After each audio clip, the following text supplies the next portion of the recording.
The Steelers also have a decision to make. In their case, they'll have to decide whether to tag Le'Veon Bell. He averaged 157 scrimmage yards per game. That's the third highest in a single season all time. So his value expected to be north of the franchise tag.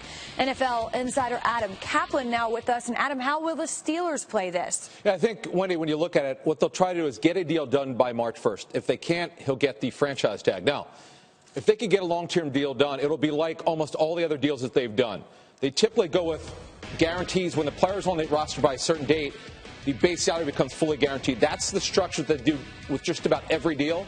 I expect this to be the same with some sort of a signing bonus. But the bottom line is the Steelers internally have decided there's zero chance that they let Le'Veon Bell go. The other thing is they don't have anyone behind him who'd be ready to step in. The only concern that you have with Le'Veon Bell is real simple. He's missed 14 games over the last 2 seasons.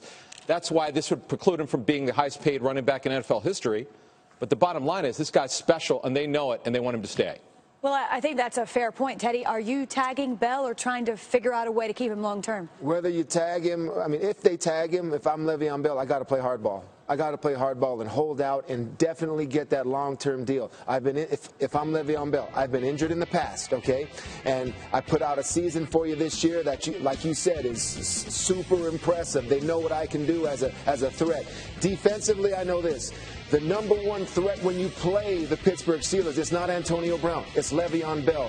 He's got to know that. He's got to know the position that he plays, the damage that he can suffer. One knee injury and your value is gone. Hold out for that long-term deal. Fight to get it if you have to. That's what I'm doing if I'm Le'Veon Bell. Because as good as he is, speaking of those injuries, there's no guarantee there'll be another huge long-term deal if you're Le'Veon Bell. Sure. I mean, now Yes, is the time. absolutely. Yeah, I understand Teddy's perspective. If I'm the Steelers, my guess is I'm going to have to franchise him, and he'll play under the franchise tag because I don't know that I'll be able to sign him to that extension. This is a tricky deal because they're also trying to renegotiate Antonio Brown's contract and get him signed to a long-term deal. The running back position's a little different in 2017 now.